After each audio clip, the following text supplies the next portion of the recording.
ముద్రగడ పద్మనాభం గారు బ్రతికుంటుండగే మనస్సుకు శాంతి లేకుండా ఆత్మకు ఆనందం లేకుండా ఎన్నో బాధలు కష్టాలతో ఆయన చనిపోయారు.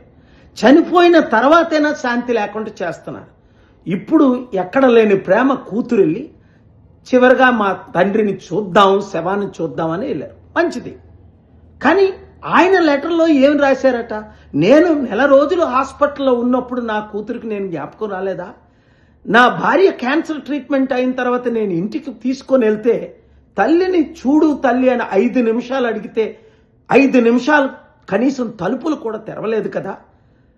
ఇదా కూతురు ప్రేమ అని ఒక వెర్షన్. ఇక్కడ మనం నేర్చుకోవాల్సింది ఏంటంటే రాజకీయ నాయకులు దీన్ని రాజకీయం చేస్తున్నారు. కేవలం వారి లబ్ధి కొరకు, పదవుల కొరకు, పోస్టుల కొరకు. ఏంటి 27% కాపులు ఉన్నారు కదా. ముద్రగడ పద్మనాభం గారు కాపుల కొరకు ఎంతో ఫైట్ ఇచ్చారు కదా. మరేరా కాపులందరూ 2 కోట్ల మంది కాపుల్లో 2,000 కాదు 20,000 మంది కూడా ఎందుకు రాలేదు సమాధి దగ్గరికి? అది అందుకనే ముద్రగడ పద్మనాభం గారు అప్పుడే నాకు 2008లోనే చాలా సలహాలు ఇచ్చారు. మా వైస్ ప్రెసిడెంట్ అప్పుడు కమలాకర్ గారని గండికోటి కాల్ చేసి ఇలా పాల్ గారు పార్టీ పెట్టారు. పాల్ గారు శాంతి సభలు నేను అటెండ్ అయ్యాను కాకినాడలో. అంత గొప్ప ఆయన పార్టీ పెట్టడం చాలా మంచిది. ఆయన రాష్ట్రానికి ముఖ్యమంత్రి అయితే రాష్ట్రం బాగుపడుతుంది, దేశానికి ప్రధానమంత్రి అయితే దేశమే బాగుపడుతుంది. 200 దేశాల ద్వారా ఆయన ఇన్వెస్ట్మెంట్లు తీసుకొస్తారని చాలా ఏంటికి ఆయన గురించి నాకు అంత పరిచయం లేదు. ఆ తర్వాత 2-3 సార్లు మాట్లాడడం తప్ప.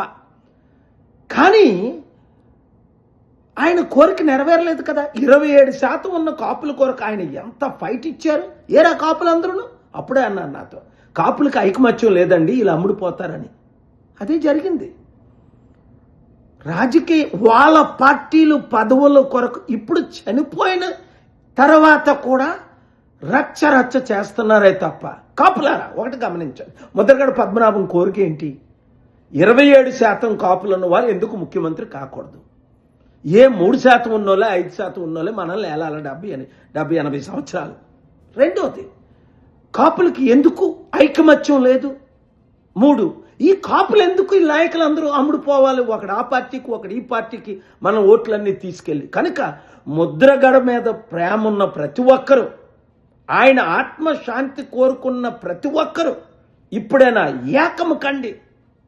ఎస్, 60% ఉన్న మన బీసీలు ఎందుకు ముఖ్యమంత్రి కాకూడదు? 27% ఉన్న మన కాపులు ఎందుకు ముఖ్యమంత్రి కాకూడదు? కేవలం కుటుంబ కుల పాలనే నడపాలా? ఇంకెంతకాలం ఈ అవినీతి?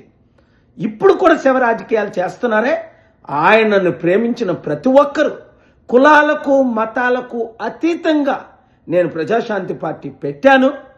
అది అందరి కొరకు, అందరి అభివృద్ధి కొరకు. వీళ్ళు రాజకీయం చేయనివ్వకండి, ఆపండి. రాజకీయ నాయకులు దీన్ని రాజకీయం చేస్తున్నారు. కేవలం వారి లబ్ధి కొరకు, పదవుల కొరకు, పోస్టుల కొరకు. ఏంటి 27% కాపులు ఉన్నారు కదా. ముద్రగడ పద్మనాభం గారు కాపుల కొరకు ఎంతో ఫైట్ ఇచ్చారు కదా. మరేరా కాపులందరూ 2 కోట్ల మంది కాపుల్లో 2,000 కాదు 20,000 మంది కూడా ఎందుకు రాలేదు సమాధి దగ్గరికి? అది అందుకనే ముద్రగడ పద్మనాభం గారు అప్పుడే నాకు 2008లోనే చాలా సలహాలు ఇచ్చారు. మా వైస్ ప్రెసిడెంట్ అప్పుడు కమలాకర్ గారని గండికోటి కాల్ చేసి ఇలా పాల్ గారు పార్టీ పెట్టారు. పాల్ గారు శాంతి సభలు నేను అటెండ్ అయ్యాను కాకినాడలో. అంత గొప్ప ఆయన పార్టీ పెట్టడం చాలా మంచిది. ఆయన రాష్ట్రానికి ముఖ్యమంత్రి అయితే రాష్ట్రం బాగుపడుతుంది, దేశానికి ప్రధానమంత్రి అయితే దేశమే బాగుపడుతుంది. 200 దేశాల ద్వారా ఆయన ఇన్వెస్ట్మెంట్లు తీసుకొస్తారని చాలా ఏంటికి ఆయన గురించి నాకు అంత పరిచయం లేదు. ఆ తర్వాత 2-3 సార్లు మాట్లాడడం తప్ప. కానీ ఆయన కోరిక నెరవేరలేదు కదా. 27% ఉన్న కాపుల కొరకు ఆయన ఎంత ఫైట్ ఇచ్చారు. ఏరా కాపులందరూ? అప్పుడే అన్నారు నాతో, కాపులకు ఐకమత్యం లేదండి, ఇలా అమ్ముడుపోతారని. అదే జరిగింది. రాజకీయ వాళ్ళ పార్టీలు పదవుల కొరకు ఇప్పుడు చనిపోయిన తర్వాత కూడా రచ్చ చేస్తున్నారే తప్ప. కాపులారా ఒకటి గమనించండి, ముద్రగడ పద్మనాభం కోరిక ఏంటి? 27% కాపులున్న వారు ఎందుకు ముఖ్యమంత్రి కాకూడదు? ఏ 3% ఉన్నోళ్ళే 5% ఉన్నోళ్ళే మనల్ని ఏలాల 70-80 సంవత్సరాలు. రెండోది, కాపులకి ఎందుకు ఐకమత్యం లేదు? 3, ఈ కాపులు ఎందుకు ఈ నాయకులందరూ అమ్ముడు పోవాలి, ఒకడు ఆ పార్టీకి ఒకడు ఈ పార్టీకి, మన ఓట్లన్నీ తీసుకెళ్ళి. కనుక ముద్రగడ మీద ప్రేమ ఉన్న ప్రతి ఒక్కరూ, ఆయన ఆత్మశాంతి కోరుకున్న ప్రతి ఒక్కరూ ఇప్పుడైనా ఏకము కండి. ఎస్, 60% ఉన్న మన బీసీలు ఎందుకు ముఖ్యమంత్రి కాకూడదు? 27% ఉన్న మన కాపులు ఎందుకు ముఖ్యమంత్రి కాకూడదు? కేవలం కుటుంబ కుల పాలనే నడపాలా? ఇంకెంతకాలం ఈ అవినీతి? ఇప్పుడు కూడా శవ రాజకీయాలు చేస్తున్నారే.